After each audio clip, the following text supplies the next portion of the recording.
Question number 7 में आ जाइए आप लोग। A company had following balance sheet on 31 March 2020। Balance sheet में क्या दे रखा हुआ है? एसेट साइड में सबसे पहले फिक्स एसेट नेट में दे रखा हुआ है, फिर करंट एसेट हम लोग को दे रखा हुआ है। आगे क्या दे रखा हुआ है? Equity share capital 50 lakh share of ₹100 is, तो ये 5 करोड़ हो गया हम लोग को। आगे रिजर्व एंड सरप्लस दे रखा हुआ है, फिर 15% डिवेंचर दे रखा हुआ है, फिर करंट लायबिलिटी हम लोग के पास दे रखा हुआ है। फिर आगे एडिशनल इन्फॉर्मेशन में जब आते हैं हम लोग तो क्या दे रखा हुआ है?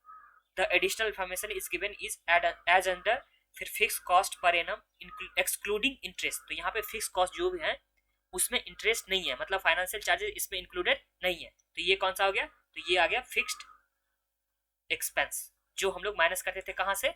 तो सबसे पहले sales minus variable cost minus variable cost, तो हम लोग का निकल के आता था कंट्रीब्यूशन माइनस फिक्स कॉस्ट करते थे, तो वो ये वाला फिक्स कॉस्ट हम लोग को दे रखा हुआ है। आगे वेरिएबल ऑपरेटिंग कॉस्ट रेशियो, तो वेरिएबल कॉस्ट हम का रेशियो कितना दे रखा है? 65%। तो सेल्स जितना होगा उसका 65% क्या होने वाला है? Variable cost. फिर टोटल एसेट टर्नओवर हम लोग को दे रखा हुआ है, तो इसका फॉर्मूला क्या होता है? तो सबसे पहले ध्यान दीजिए, एसेट टर्नओवर के लिए फॉर्मूला क्या होता है? तो ये लिखते हैं यहाँ पे, asset turnover is equal to क्या होता है? तो ये होता है sales divide by total assets. यहाँ पे टोटल एसेट टर्नओवर दे रखा हुआ है ना, तो इसका मतलब sales divide by total asset. ये हो हम लोग का फॉर्मूला हो गया, जो आप लोग लिख लीजिए कहीं पे, यहीं पे इसी क्वेश्चन के पास लिख लीजिए या कहीं पे लिख लीजिए। बुक में लिख लेंगे तो अभी और भी अच्छा। ये जो स्पेस दे रखा हुआ है यहाँ पे, तो यहाँ पे आप लोग लिख सकते हो ये चीज, यहाँ से उठा करके यहाँ डाल दो। ओके, आगे इनकम टैक्स का रेट कितना दे रखा है? 30% दे रखा हुआ है। फिर कैलकुलेट क्या करना है? Calculate the following and comment, ये आप लोग को याद रखना है। ये देखिए, जब भी सम्स में बोलेगा कमेंट करने के लिए, तो आप लोग को एक सबसे पहले आंसर तो निकालना ही है, प्लस उस आंसर के बारे में भी लिखना होगा, तो कमेंट भी करना है इस सम्स में। तो ये हो गया मेन पॉइंट इसका। हम लोग को क्या कैलकुलेट करना है? तो अर्निंग पर शेयर, और उस अर्निंग पर शेयर जो निकालेंगे उस पर कमेंट भी करना होगा। फिर ऑपरेटिंग लेवरेज निकाला होगा, फिर फाइनेंशियल लेवरेज, फिर कमांड लेवरेज। तो ये हम लोग के पास सम्स हो गया। अब कॉपी में आ जाइए, एक एक करके समझेंगे, फिर उसके बाद हम लोग बनाना स्टार्ट करेंगे। क्वेश्चन नंबर 7, सबसे पहले कौन सा क्वेश्चन है? तो क्वेश्चन नंबर 7 हम लोग के पास ये है।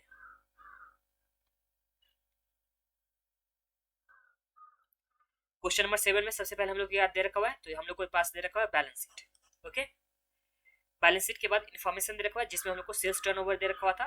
तो यहाँ सेल्स टर्नओवर हम लोग को कितना दे रखा हुआ है? एसेट टर्नओवर, सम्स में एसेट टर्नओवर हम लोग के पास दे रखा हुआ है 2.5, ये लिखते हैं 2.5। एसेट टर्नओवर के लिए हम लोग फार्मूला क्या देखे थे? तो एसेट टर्नओवर के लिए फार्मूला होता था sales divide by total assets, जो आप लोग को लर्न करना था, इज इक्वल टू कितना है? 2.5। अब सेल्स तो हम लोग को मालूम नहीं है, तो यहाँ पे sales divide by total asset तो हम लोग को सबसे मालूम है ना, कैसे? क्योंकि हम लोग का जो बैलेंस शीट का टोटल दे रखा है 20 करोड़, ये हम लोग का क्या हो जाएगा? टोटल एसेट हो जाएगा। तो यहाँ पे 20 करोड़ इज इक्वल टू 2.5। तो यहाँ सेल्स कितना हो गया? तो सेल्स हो गया 20 इंटू 2.5, ये कितना आता है? तो ये हम लोग के पास कितना आ गया? सेल्स, सेल्स आ गया 50 करोड़। इस तरह से हम लोग के पास सेल्स आ गया। अब हम लोग इनकम स्टेटमेंट बनाना स्टार्ट करते हैं। तो इनकम स्टेटमेंट लिखिए, आप लोग बनाइए इनकम स्टेटमेंट। सबसे पहले सेल्स तो हम लोग निकाल चुके हैं, सेल्स कितना आ गया है? तो सेल्स हम लोग के पास आ गया 50 लाख का, यहाँ तो कुछ प्रॉब्लम नहीं है। Minus variable cost, variable cost का रेशियो कितना दे रखा होता था? 65%। तो 65% ऑफ किया, 65% ऑफ 50 लाख जो सेल्स है उसका, तो ये हम लोग का आ गया 32.5। तो इस तरह से हम लोग माइनस करने के बाद क्या आ जाएगा? कंट्रीब्यूशन आ जाएगा। तो माइनस करने से कितना आ जाता है? तो 17.5। तो 17.5 आ गया हम लोग का कंट्रीब्यूशन। फिर minus fix cost, contribution minus क्या करेंगे? Fix cost. और हम लोग के पास कितना दे रखा है? Fix cost. तो फिक्स कॉस्ट कितना दे रखा है? 4 करोड़ दे रखा है। तो हम लोग करेंगे यहाँ पे 4 करोड़ माइनस, माइनस 4 करने से कितना आ गया? तो ये आ गया 13.5। ये हम लोग का आ गया ईबीआईटी। अब ईबीआईटी में से हम लोग क्या माइनस करते थे? तो ईबीआईटी में से हम लोग माइनस करते हैं इंटरेस्ट। अब सम्स में इंटरेस्ट कैसे निकालेंगे? तो इंटरेस्ट के लिए हम लोग को 15% डिबेंचर दे रखा हुआ है, जो 10 करोड़ का है। तो हम लोग 10 करोड़ का क्या करेंगे? यहाँ पे 10 इंटू 15%। तो 10 इंटू 15% कितना आ गया? 1.5। इसमें से 1.5 माइनस करेंगे तो हम लोग का क्या आ गया? अर्निंग बिफोर टैक्स ये आ गया 12, अर्निंग बिफोर टैक्स कितना आ गया 12 आ गया। अब इसमें से टैक्स का रेट दे रखा है 30%, तो माइनस करेंगे टैक्स 30% के रेट से, तो टैक्स कितना हो जाता है 3.6, फिर माइनस इक्वल टू, तो हम लोग का 8.4 क्या आ गया 8.4 आ गया अर्निंग आफ्टर टैक्स। अब इस सम्स में प्रेफरेंस डिविडेंड तो हम लोग को नहीं दे रखा, प्रेफरेंस रेट तो नहीं दे रखा हुआ है, तो ये हम लोग का आ गया अर्निंग आफ्टर टैक्स। सम्स में पहला क्या निकालना है, तो सम्स में हम लोग को पहला क्या निकालना है अर्निंग पर शेयर, तो हम लोग लिखेंगे यहाँ पे earning per share first number पे, earning per share is equal to क्या होता है, तो अर्निंग आफ्टर टैक्स, इसी को हम लोग क्या बोलेंगे इस केस में आफेस divide by number of equity share. तो नंबर ऑफ इक्विटी शेयर कितना दे रखा हुआ है, तो हम लोग को इस केस में नंबर ऑफ इक्विटी शेयर दे रखा हुआ है 50 लाख का शेयर दे रखा हुआ है, मतलब कितना हो गया, तो 8.4 डिवाइड बाय 0.5। देखिए 50 लाख का दे रखा हुआ, मतलब इसको करोड़ में जब ले जाएंगे तो 0.5 हो जाएगा ना, तो ये हम लोग का कितना आ जाता है डिवाइड बाय 0.5, तो ये हम लोग का आ गया 16.8। तो अर्निंग पर शेयर हम लोग का 16.8 आ गया। फिर सेकंड इसका केस नंबर सेकंड में, तो सेकंड नंबर पे हम लोग को निकालना है ऑपरेटिंग लेवरेज, फिर फाइनेंशियल, फिर कंबाइंड। तो लिखते हैं ऑपरेटिंग लेवरेज। ऑपरेटिंग लेवरेज के क्या होता था formula, contribution by EBIT. Sums में कंट्रीब्यूशन कितना निकाले हम लोग, तो कंट्रीब्यूशन हम लोग निकाले हैं 17.5 और ईबीआईटी कितना निकाले हैं 13.5, तो ये हम लोग का आ गया 17.5 और ये आ गया 13.5। डिवाइड करने से कितना आ जाएगा, तो 17.5 डिवाइड बाय 13.5, ये हम लोग का आ गया 1.2963, 1.2963, ये हम लोग का क्या आ गया ऑपरेटिंग लेवरेज। फिर थर्ड नंबर पे फाइनेंशियल लेवरेज। फाइनेंशियल लेवरेज के लिए हम लोग का फॉर्मूला क्या होता था, EBIT divide by EBT earning before tax. तो ईबीआईटी सम्स में कितना दे रखा हुआ है, ईबीआईटी 13.5 और ईबीटी कितना दे रखा हुआ है, तो ईबीआईटी हम लोग निकाले हैं 12, तो ये हम लोग का 12 आ गया, तो यहाँ डिवाइड बाय 12, तो ये आ जाता है 13.5 डिवाइड बाय 12, तो ये कितना आ गया 1.125। फिर थर्ड नंबर पे कंबाइंड लेवरेज, कंबाइंड लेवरेज में कंट्रीब्यूशन बाय ईबीटी, तो कंट्रीब्यूशन है 17.5, ईबीटी कितना है तो 12 है, तो 17.5 डिवाइड बाय 12, तो ये हम लोग का आ गया 1.4583। इस तरह से हम लोग का तो ये कैलकुलेशन का पार्ट हो गया।